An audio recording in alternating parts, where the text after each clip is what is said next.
Hey guys, on today's video, we're gonna take a look at your iPad Air. We're gonna be going on and teaching you everything about it. So here's your iPad Air, and this is the latest model, and it's the bigger size one. But if you guys have the smaller one, it's gonna be the exact same video for you anyways.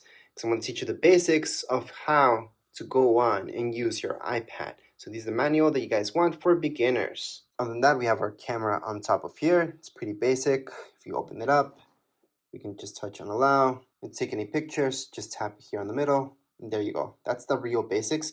Video, you guys can change it to video on the left hand side. Video, start video, stop video. Remember to just tap once. I've seen a lot of people when they're in picture mode, hold on to this, hold on to it. It's gonna take a ton of pictures, which can be fun, but what you really mean to do is take one picture. Now, other than that, the pictures that you're taking on the top of here, you guys are going to notice it's live mode or live mode off. Live mode means that it's almost like a video that it creates for you when it's live. So it's really nice to have live on, but some of you might want that off. Because again, it is taking a little bit more memory if you have live on, but live off will just take a normal picture. Whereas with live, it's almost like a video and a picture at the same time. From here, you guys can set up your timer as well for 3 seconds, 10 seconds. Your flash, you can turn it on and off or have it automatic. You guys can flip. So you guys can view your front camera as well from here. So that's going to be down here below. So if you guys tap here, you can choose your front camera. So right now, it's using my front camera instead of my back camera. It's going to be using my back camera and my front camera. So I can view myself in it. So you guys can see my hand there. And that's because it's right in front of my camera. You guys can actually do that from within FaceTime or from within other apps as well. You guys will see this, so you guys can flip between the two cameras. So those are the basics when it comes down to your camera on your iPad. I know a lot of people use their iPads to take pictures. I personally don't like using my iPad to take pictures. It's just too big, even the smaller sized iPads. And especially with bigger sized iPads, it's really uncomfortable. From there, we've got Apple TV. That's a hub. This is a hub where you guys can see a bunch of channels, not just Apple TV. Apple TV Plus is a channel, and you guys can subscribe to that. You guys can accept the free trial as well if you get this is brand new. And there's a bunch of stuff in here that comes included within this channel. However, if you guys want to search up, let's say Netflix and all that stuff, you guys could look up that stuff from here as well because this is just a hub. Now again, I'm talking about the hub, the Apple TV app itself. Apple TV Plus is a channel, so it's very good to know that difference.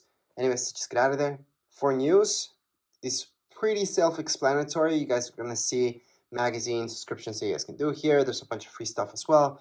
You guys can look up news. So it's kind of nice to do this. There's a bunch of stuff that's free plus paid. So it's a nice app that's available at the moment. For books, you're going to go into books. And then from here, a bunch of books are free. And there's a bunch of ones that you guys can download also paid. Now, as for maps, these are on the maps you guys get. However, keep in mind that you guys can download Google Maps here as well. So you don't have to use the maps that's provided by Apple.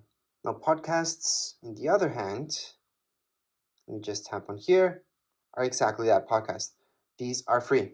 So you guys can go on and listen to anything here, just play it away. And if you guys go home, you guys can see all your shows if you have anything yet. Of course, you're new to this, so you don't have anything yet. But you guys can go on and browse and search up anything you like. Now, as for files, once you get started downloading stuff, this is where you guys are going to find all your files. So iCloud Drive, so that's going to be everything that's in your iCloud. However, you guys can have files just in your iPad, not in your iCloud, so it doesn't take up space there. Recently deleted, that's your garbage, obviously. And let's keep in mind that in my iPad, you guys can make folders. To make a folder in here, just click on this folder sign right here. Name the folder anything you like. Click on done. That's your folder. You guys want to get rid of that folder, hold on to it. From here, you guys are going to see these options. Delete folder. That's how you guys can delete any folders from your iPad. There's also ways to view your folders here. So let me just create a few folders. Just one actually. And then I can view it as a list. I can also change this to view as a column.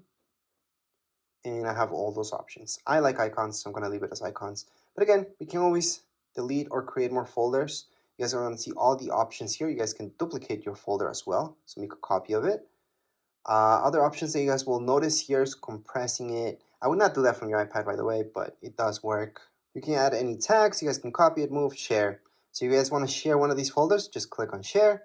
You guys can go on and airdrop it to another iPhone, iPad. You guys can mail it out to somebody, and there's a few other options there as well. So that's when it comes down to files. Now FaceTime, on the other hand, if we tap on it, you do need to sign into your Apple ID. So make sure to sign in for this to work, because FaceTime does use your Wi-Fi or your data. Now let's take a look at reminders. These really quick. So reminders, to add any reminders here, I like to use Siri a lot. So I usually tell, hey Siri, remind me of this. It's gonna add my reminder, or add an event. I always talk to Siri. So I highly suggest doing that, especially for alarms as well, just talking to Siri. But if you need to add one manually, you guys can always do that down here below. So right here, we can type anything. That's a reminder, and there you go. Add button for reminders. That's really quick. So we're gonna get out of there. Now let's take a look at alarms. Again, I like to use Siri, but if you guys want to go and manually do it, this is from where you guys can do it. Click on alarms. Once you open up alarms, you're gonna see this. Click on the plus sign on the top right hand side and add any alarms that you like. So I'm just gonna add that one, save. And there's my alarm. I can set it up or change it at any point in time. But again, to set this up, you guys can use Siri for sure. I highly suggest doing that. You can use Siri for a bunch of stuff, so you don't have to manually do it. But if you have to, that's where it is. You guys also have your stopwatch here. You guys can start it. You guys can record that lap, second lap, stop at any point in time. Look at timers. You guys can time anything as well. And you can set up timers, again, using Siri. So I highly suggest using Siri. But you guys can start it, pause it, or cancel it from right here. So again, you guys can start anything, any timer, or stop it at any point. World clocks. You guys can add any clocks here if you like. So that's the plus sign on the top right hand side of your screen. You guys are gonna see the plus sign. Click on the plus sign and then just add one more clock in there. And there you go. So these are your world clocks. You can add or take out any of them just by clicking on edit on the top left hand side of my screen. I'm gonna see edit. Tap on edit. You guys are gonna see that minus sign, and then click on the minus sign. Well, tap on the minus sign on any of these in order to delete them. So I can delete, delete, delete. Usually there's too many of these that you guys don't care about, and we can definitely delete all the guys that you guys want and just keep the ones that are important to you. So let's just keep that out of there. Contacts is where you're gonna have all your contacts. So you guys can just add manually your contacts. You guys are gonna see, you can put your first name, last name, company, add your phone number, email, and then just keep adding any contacts. Hopefully you guys don't have to do this manually.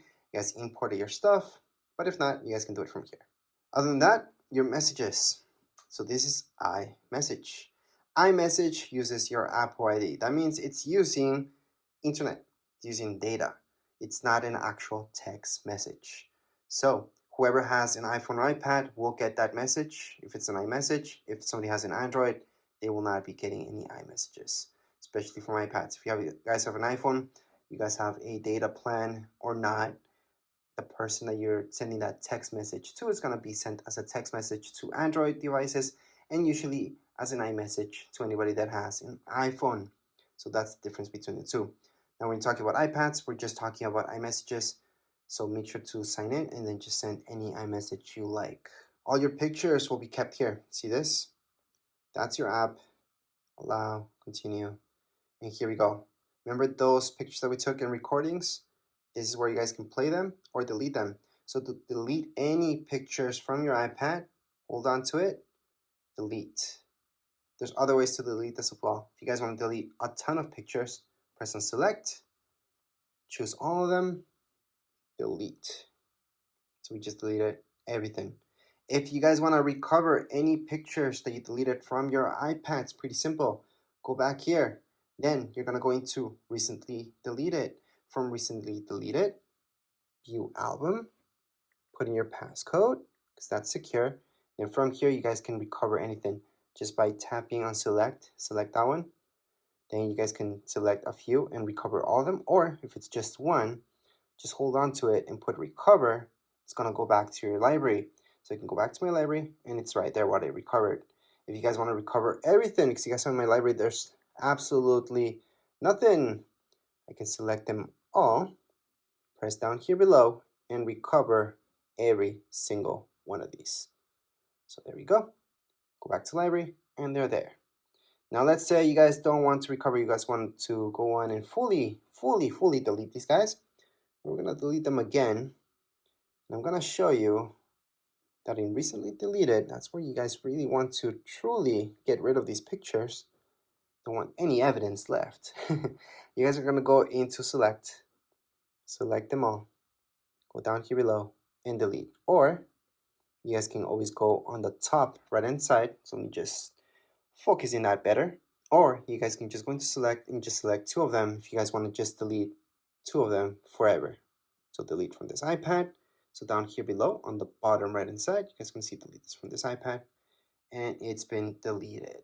So again, to fully delete any pictures, you guys do have to delete it from your trash bin. That way it's completely gone from your iPad. So it's not going to be here, and it's not going to be under recently deleted because there's nothing left. So let's just get out of here. Other than that, I'm going to show you Find My. Find My, it's really cool. You have to sign in. So remember to sign in, and you always want your app to know where you're at. So you can track where you are at. Well, not you, but the iPad itself. So if it ever gets lost, stolen, you guys can track it down. You guys can lock it, blacklist it by turning this on. So make sure to turn it on. Now, if we take a look at your iTunes store, this is where all the good stuff happens. So you guys are gonna buy any music or listen to any music, there you go. Same goes with movies, all right? And you guys can go to TV shows as well. So this will give you the option to go to store. It's gonna direct you here so you guys can buy this. But it's very important to go here, and that's because it's going to give you this option for purchases where you guys can look at all your purchases. Again, you have to be signed in. Besides that, you guys have your notes. This is something that I use a lot. So you guys can add any notes just by go ahead, tap away, start typing. Or if you guys want to draw within here, you guys can also draw. You have an Apple Pencil, you guys can draw with that Apple Pencil as well. But you don't need an Apple Pencil, you guys can just draw yourselves. And then when you're done, just click away. You guys want to add another note here. It's pretty easy. Just go on the top right hand corner. You will notice this. It's the farthest away option. And then you just add another note. You want to add another note, again, on the top right hand side, another note. And those are my 3 notes that I created right now. If you guys want to delete any of your notes, just slide. You guys are going to see this, tap on it, delete. So again, to delete this, all I'm doing is sliding. I'm tapping right here on this icon, the garbage icon. It's going to delete that. Same thing goes with this, and delete it. So that's how you guys can add any notes and delete them. There's other options here as well. I'm just a little bit more into it. Just play with it. You guys are just going to notice what you guys can do. And lastly, we should take a look at your calendar. This is different than reminders. This is where you guys can go on and put in any major alarms that are going to repeat themselves throughout your calendar year, such as birthdays and all that stuff. To add anything like that, see this plus sign? That's where you're going to go. Type in birthday, for example. Then if it's a birthday or anything like that, you guys most likely will choose all day. And most likely you want an alert 1 day before. You can add a second alert 2 days before, 1 week before, or on the event, depends. Add it, and it's being added. So that's how you guys can add any events to your calendars. You guys can also take these away just by holding onto it, delete, and it's been deleted from your calendar. So that's how you guys can delete or add anything to your calendar. And last but not least, to search for any apps, besides going all the way here and just looking at them, you guys can tap here and search for a specific app, such as books. So there you go, there's books, gonna find that. So that's for specifically for apps. And if you guys want to add any widgets to your screen, you guys can always just hold on. You guys are gonna see the plus sign on the top left hand side and add any widget you like. I'm just gonna do batteries for now. And there's my widget for batteries. That's if you guys want to bring back any widgets into your home screen. Or you guys can move this as well. So edit home, and then just move this to your secondary screen. Doesn't have to be in your home screen. It can be here. So there you go. That's the difference. So you guys can have your widgets there as well. Obviously, you guys can delete this at any point in time just by holding on, minus sign, remove, done, or just click away and you're done. But anyways, this was a quick manual for your iPad. Doesn't really matter which iPad you guys have. This will apply for all of them. If you guys have any questions, comments, You guys can write down here in the comments area. Don't forget to subscribe and like. Thank you.